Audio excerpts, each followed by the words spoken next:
এত সুন্দর ব্রেকফাস্ট, তাও আবার ঘরে থাকা উপকরণ দিয়ে। ভিডিওটি দেখে নিজে তো অবাকই হবেন। অসাধারণ একটা রেসিপি ভিডিও, শেষ পর্যন্ত দেখবেন। আমি এখানে রেসিপিটি বানানোর জন্য অল্প কটা মটরশুঁটি আর দুটো আলু সিদ্ধ করে নিয়েছি। খোসা ছাড়িয়ে আমি আলুটা কাঁটা চামচের সাহায্যে একটু ম্যাশ করে নিচ্ছি। এই পুরটা সম্পূর্ণরূপে রেডি করার জন্য আমি কড়াইয়ের কাছে চলে গেলাম।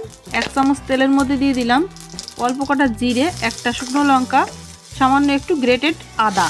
এগুলো দেওয়ার পরে মটরশুঁটি আর ম্যাশড আলুটা আমি এর মধ্যে দিয়ে দিলাম। স্বাদ মতো লবণ দিতে হবে, সামান্য একটু লঙ্কার গুঁড়ি দিতে হবে, দিয়ে দিচ্ছি সামান্য একটু হলুদ। এরপরে দিয়ে দেবো সামান্য একটু জিরে ধনে মিশ্রিত পাউডার, মানে রান্নাঘরে যা যা শুকনো মশলা থাকে অল্প অল্প করে দিয়ে দেবো। সর্বশেষে দিয়ে দিলাম সামান্য একটু গরম মশলা পাউডার। নেড়ে চেড়ে দিতে হবে। এবারে 1.5 থেকে 2 মিনিটের মতন একটু নেড়ে চেড়ে রান্না করে নিতে হবে। এইখানে কিন্তু স্টাফিং বা পুর যেটাই বলেন আমাদের রেডি হয়ে গেছে। আমি একটা প্লেটে নামিয়ে নিলাম। উপর থেকে অল্প কটা ধনেপাতা কুচি দিয়ে দিলাম। এবারে চলে যাব নেক্সট প্রসেসে। এখানে আমি একটা মিক্সি জার নিয়েছি, এর মধ্যে আমি 1 বাটি সুজি দিয়ে দিচ্ছি। সুজি ছোট দানা হোক কিংবা বড় দানা হোক তাতে কোনো সমস্যা নেই, এমনিতে গ্রাইন্ড হবে। ওই একই বাটির মাপ করে 1 বাটি জল দিয়ে দিলাম। 2 চা চামচ দই দিয়ে দিলাম। অবশ্যই স্বাদ মতো লবণ দিয়ে দিতে হবে। আধা চা চামচ চিনি দিয়ে 1 চা চামচ রিফাইন্ড অয়েল দিয়ে দিলাম। এবার আমি মিক্সারের ঢাকনাটা বন্ধ করে 2-3 বার মিক্সারটা চালিয়ে নিয়ে আসবো। আর এই সুজির পেস্টটা ঠিক এরকম হয়েছে। এবার আমি 2 চুটকি মতন বেকিং সোডা এই মিশ্রণের মধ্যে মিলিয়ে দেব। মাথায় রাখতে হবে এই বেকিং সোডা কিন্তু সবার লাস্টে দিতে হবে। এদিকে আমি 4 থেকে 5টা বাটি জোগাড় করে নিছি। আর এই বাটিগুলোর মধ্যে আমি সামান্য পরিমাণে তেল ব্রাশ করে দেব। সব কটা বাটির মধ্যে দিতে হবে। এরপরে আমি আন্দাজ মতন বড় যে চামচগুলো হয় ওই চামচের 1 চামচ করে ব্যাটার এর মধ্যে দিয়ে দিচ্ছি। আর এই সুজির পেস্টটা কিন্তু দেখতেই পাচ্ছেন একদম স্মুথ একটা পেস্ট তৈরি হয়েছে। এই রেসিপিটা কিন্তু একদিন হলেও বাড়িতে বানাবেন। আমার ভিডিও দেখে রেসিপিটি যদি বানান প্রথমবারেই একদম আমার মতন রেসিপি তৈরি হবে। আমি কিছুটা পরিমাণ পুর নিয়ে চ্যাপটা চ্যাপটা করে এই ব্যাটারের মাঝ বরাবর দিয়ে দিচ্ছি। সব কটা এইভাবে দিয়ে দিলাম। তারপরে বাকি যে মিশ্রণটা বেঁচে আছে আবারও 1 চামচ করে আন্দাজ মতন এই বাটির উপর থেকে এরকমভাবে ঢেলে দিচ্ছি।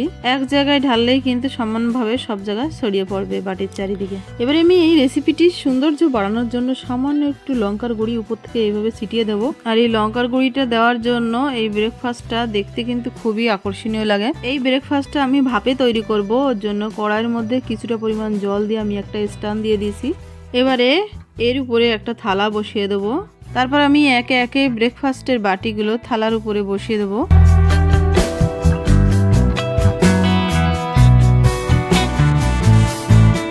ঢাকনা দিয়ে ঢেকে মাত্র 10 মিনিটের জন্য ভাপ দিয়ে নিতে হবে। আর এইবার 10 মিনিট হয়ে গেছে, আমি ঢাকনাটা তুলে দেখাচ্ছি। দেখেন বন্ধুরা, এই রেসিপিটা কত সুন্দর হয়েছে। দেখতে যেমন হয়েছে খেতে কিন্তু তার থেকে অনেক গুণ বেশি ভালো। তো ভিডিওটি দেখে বাড়িতে অবশ্যই একদিন বানাবেন। আশা করি ছোট থেকে বড় সকলের ভীষণ পছন্দ হবে। আমি এই ব্রেকফাস্টটা আরও টেস্টি করে তোলার জন্য একটা চাটুতে সামান্য একটু তেল ব্রাশ করে নিলাম। 2-3টে কারি পাতা, সামান্য একটু সর্ষে দিয়ে দিলাম। এবারে আমি একে একে এই ব্রেকফাস্টগুলো আমি একটু এপিট দুপিটি সেঁকে নেব। আমি এই সেঁকার কাজটা 1 মিনিটের মতন করলাম। শুধুমাত্র সুজি দিয়ে আর ঘরে থাকা উপকরণ দিয়ে কত সুন্দর ব্রেকফাস্ট বানানো যায়। দেখতে একদম বলের মতন হয়েছে না? এগুলো কিন্তু একদমই পাউরুটির মতন স্পঞ্জি আর ভিতর থেকে পুরভরা অসাধারণ একটা খাবার। এপিট ওপিট আমার এই রেসিপিগুলোর 2 পিটি সেঁকা হয়ে গেছে। এবার আমি একটা প্লেটে নামিয়ে নিচ্ছি ব্রেকফাস্টগুলো। এই নাস্তাটি সকালের খাবারে, বাচ্চাদের টিফিনে কিংবা রাতের খাবারেও খেতে পারেন। আমি যে পুরটা মটরশুঁটি আলু দিয়ে করেছি, তো মটরশুঁটি আলুর জায়গায় নিজেদের পছন্দ মতন সবজি দিয়েও এই পুরটা কিন্তু তৈরি করে নিতে পারেন। তুলোর মতো নরম, ভিতর থেকে পুরে ঠাসা ব্রেকফাস্টটা যদি একটুও ভালো লেগে থাকে অবশ্যই ভিডিওটিকে একটি লাইক করবেন। চ্যানেলে নতুন বন্ধু হয়ে থাকলে চ্যানেলটিকে অবশ্যই সাবস্ক্রাইব করে রাখবেন। আমি ফিরে আসছি অন্য একটা রেসিপি ভিডিওর মাধ্যমে। ততক্ষণ সবাই খুব ভালো থাকবেন, সুস্থ থাকবেন।